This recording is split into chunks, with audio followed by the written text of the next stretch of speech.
you know, verse 9, Jesus says on the Sermon on the Mount, which is my favorite sermon. I keep going back to it all the time. It says, "Blessed are the peacemakers, for they shall be called the children of God." If you teach your children properly, you are actually becoming a peacemaker.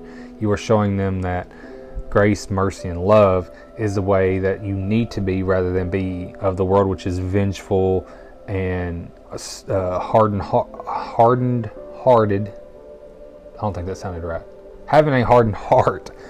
And, if they are the ones to stand up to bring peace to the world, you are putting God in their lives. You are putting God above them, so that way they can be closer to God. And you are also loving your child to the maximum.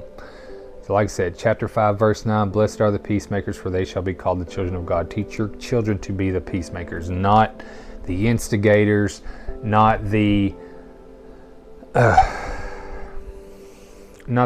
troubled humanity that society is deeming us and literally pushing us to be. You are teaching them to be the peacemaker.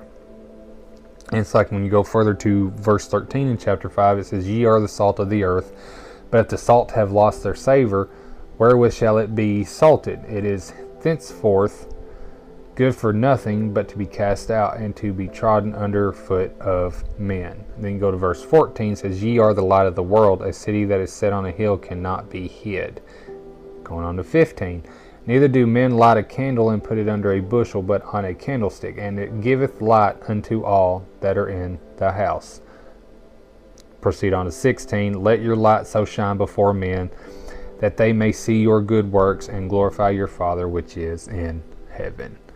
So if you teach your children to be the peacemaker, the salt of the earth, you are putting God above them, because you do not want them to turn out like society. You want them to be Christ-like. You want them to be safe, secure.